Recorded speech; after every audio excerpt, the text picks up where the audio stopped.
Would you sit yourself on a street corner for 2 months talking to strangers for the sake of a good yarn? Well, that's what award-winning journalist and author of the hit Netflix series Boy Swallows Universe, Trent Dalton, did, and he wrote a book about it. Now it's been reimagined for the stage. Here's a sneak peek.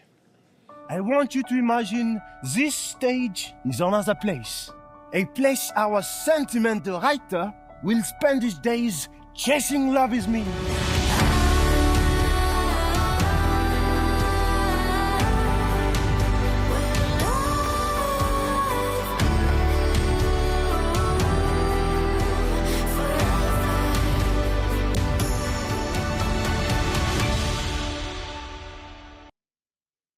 And Trent Dalton is at the desk with me now. Trent, good morning.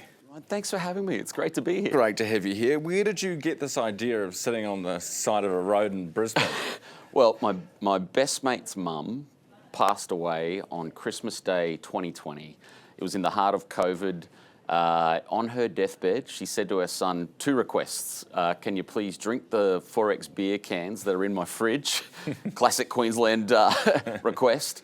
And can you bequeath my beloved typewriter to your mate Trent? Because she kind of enjoyed a lot of my journalism and she enjoyed a lot of my long form writing, and she thought that I might have some use for it. I called up my friend about a month after COVID finished and I said, mate, do you mind if I take this typewriter onto the busiest corner of my home city, Brisbane, and I'll sit there with a sign, the one you guys saw in that little preview. It said, sentimental writer collecting love stories. And I sat there for 2 months, just pure journalism, what you do, except it's sort of like this, except I put it on a city street. And the sign said, sentimental writer collecting love stories, do you have one to share? Unbelievably, 200 people stopped over the course of that 2 months, and I whittled that down to about 100 stories that I turned into a book called Love Stories. And it was just the most incredible collection of all the different versions of love, you know, lost love, grief as love, young love, old love, people who would stop and go, can I sit down? This happened all the time. Can I sit down and talk to you, Trent, because my kids don't want me talking about my late husband because they think I'm depressed. I'm not depressed, I'm just in love. And I'm like, sit down, yeah. And was it kind of sad, a lot of it, or was it more happy?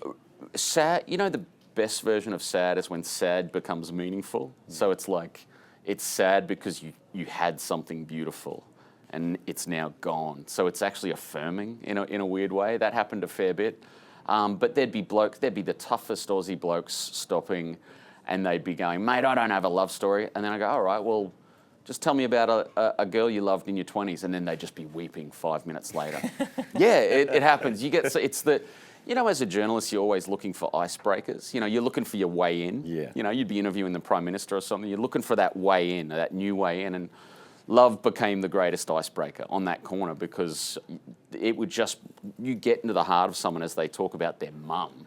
You know, I asked you about you. If I was to ask you about any love, you know what I mean? It gets people. It gets them thinking about the 4 or 5 people they care about. Yeah. How many loves do we have in our lives? Or you know, what does your 200 interviews tell you? Yeah, what it reminded me was just hang on to whatever ones you have, right? So some people are lucky enough to have 15. You know, you see those 70-year-old mums on Christmas Day who send out Christmas cards to 100 people they care about. But then there's people I met on that corner who had a dog, and that dog was the greatest love of their life. And if they ever lost that dog, that would be it. You know, then it would be just true loneliness. And so it was Which sort is tough because dogs don't live that long. Yeah, right, that's right. That's right, you got to kind of get a new dog, you got to get a new love. And yeah, but what it showed me, but I was learning so many things, which is what we threw into this play. So the great reveal so then I did a book and now we've adapted it to a play, and the great secret, Ryan, was like, why the heck was I out there in the first place? Why? I was going to ask, what is it that's... Well, the great reveal we've realised is that I was probably trying to fix some things in my own love story with my own wife. I've been with my wife for 25 years, and I was out on that corner and like a few people stopped and went, mate, you've talked to 200 people and you haven't spoken to your wife about this? Like, you haven't asked your wife what love is? And I realised, like, no, I hadn't. We built a whole play about that. So, like, the whole play, starting at the Civic tonight, people will go and there's this whole turn where the guy who's sort of really based on me in this play, he realizes, he's just like, oh, wow, I've got to fix some things in my own marriage. And he starts learning from these pure strangers who are telling him stuff on the corner. So it becomes this like thing that I get incredibly embarrassed about when I watch it. I sink into my chair because it's so raw, Ryan. Like my wife helped me write those scenes and she just let rip. She's like, here's all the things that is wrong with you. And it makes for good drama. Yeah.